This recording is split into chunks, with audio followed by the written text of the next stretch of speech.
Man, so the other day when I guess I was prepping, getting ready, just to do some cooking or whatnot, because me and my wife's been selling food and stuff lately. But I had my headphones on and I was listening to Nipsey Hussle and the grinding all my life, and it just kind of hit me where I was like, dang, like it's true.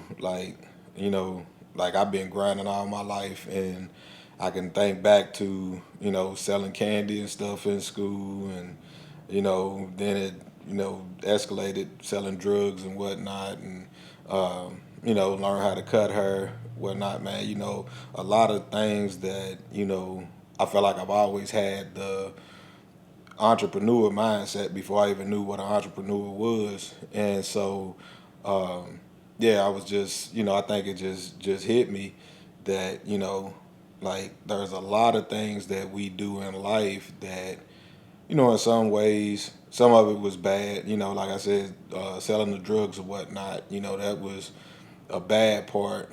But I think the spirit behind it was just to be able to make something out of nothing.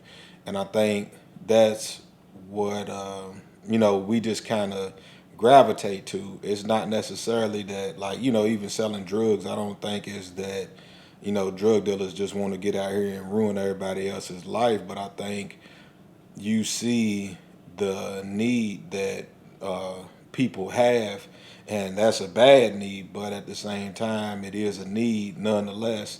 And so, you can get caught up in, you know, just getting out here and just trying to get. And even when you look at today's time and see, I think it was a documentary, kind of like a biopic or whatnot that I watched, and it was just kind of going and talking about maybe Oxy or something like that or whatnot.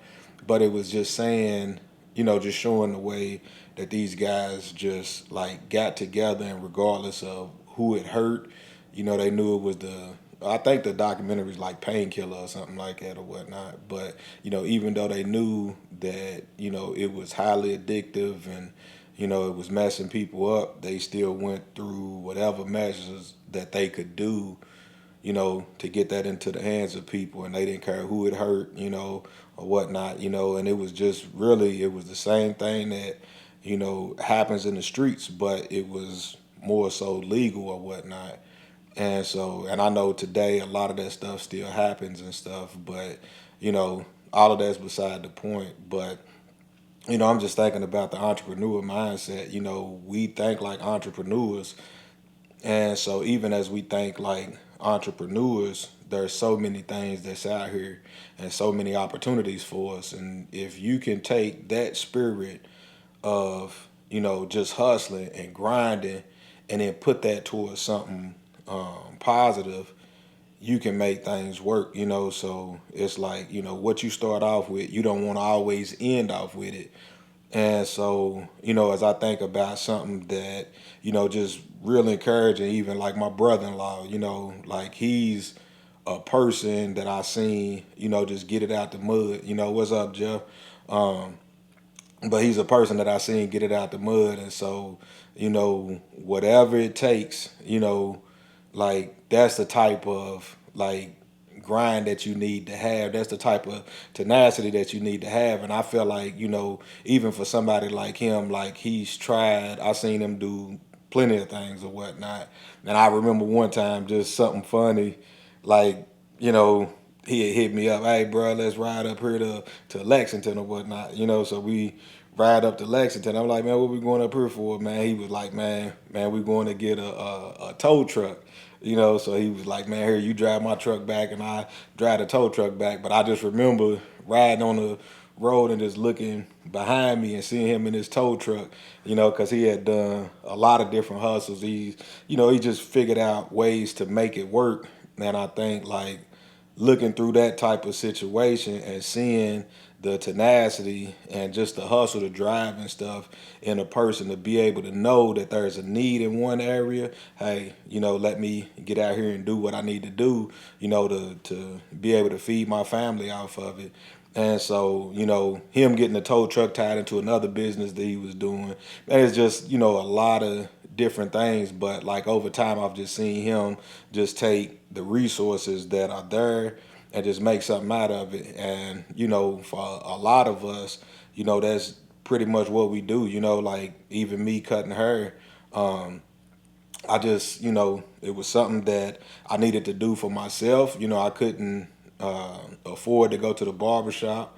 And once my brother went to college and, he did what he did, going to college, he was my barber or whatnot, And so, I remember my daddy sat me down on the toilet because I'm like, man, who gonna cut my hair? He sat me down on the toilet. He was like, hey, it's you or me. But I figured, okay, well, he didn't probably cut her before, and like I would just remember too where he was trying to cut my hair, or whatever. Like I said, sat me down on that toilet, and his hands just shaking, and he's holding my head, but he's telling me to be still, and I'm trying to be still so much that I'm just shaking and stuff, because I'm like, man, I don't know if I can be stiller than this or whatnot, man. And I'm like, man, Dad, it's not me shaking, that's you. And so I had to pick them clippers up, learn how to cut my hair. And I tore myself up a lot, man. A couple of my friends, I used to cut their hair all the time, and I remember doing it for free.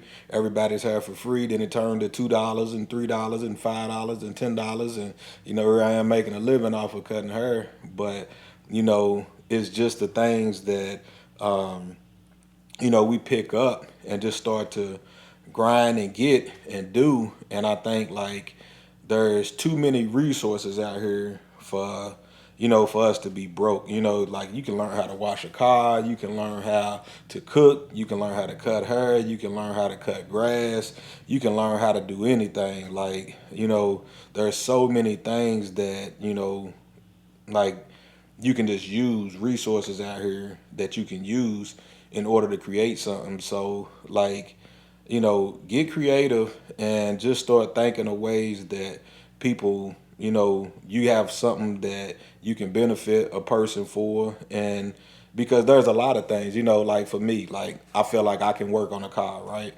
But there's no way that I really want to get out here and work on a car. So, I got a friend of mine, who's a mechanic or whatnot.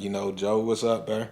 But I got a friend of mine, and that's almost like a plug, but hit up Shady's or whatever, and Shady's mechanic shop. And so, but anyway, I got somebody who, he works on cars, and, he got all the tools, he got the shop, he got everything. He's been doing this stuff for years. And so I don't want to work on my car. So I'd rather pay somebody to work on my car instead of me going buying the tools and putting the time in or whatnot. So, yeah, find something that, can be a benefit to people, and you can get paid by doing it. And so there's a million other things that, there's a lot of people who don't want to do it. They don't have the time to do it. They don't have the ability to do it. They just don't want to do it. And you can find a place to get in there and, get it in. Or even if that's not the case, that you just want to come up with something, get you a job, grind, learn how to save your money, learn how to invest your money, learn how to do a whole bunch of other stuff. But, either way it goes, just go ahead and grind, figure it out. But, hopefully, I just really want to be an encouragement to you to, just start tapping into them resources, start tapping into, all the other things that's out here. There's so much stuff that can be done. There's no reason why, any of us should be really struggling, not in America, and I know there's some other places and different things where a lot of stuff is less plentiful. But just to give a plug on a book, it's called The Richest Man in Babylon, and a friend of mine turned me on to this book. But thinking through this book with being in this like Babylon or whatnot, it was just a place that was pretty much dry, like no resources for real. And so the people just learn how to take natural things from just the area and learn certain trades and tricks and stuff or whatnot, and one thing led to another, practicing principles of like saving and, paying off debt and doing all this other type of stuff, getting your credit right, all this type of stuff. They ended up becoming wealthy and stuff. So, there's a guy, like I said, the richest man in Babylon who just put in the work in an area where there was not much. So hopefully this is encouraging to you. Hopefully you get something from it. And yeah, into the next video, I'm Damien. Well, not into the next video, I'm Damien. I'm Damien now, but into the next video, I'm out. Peace.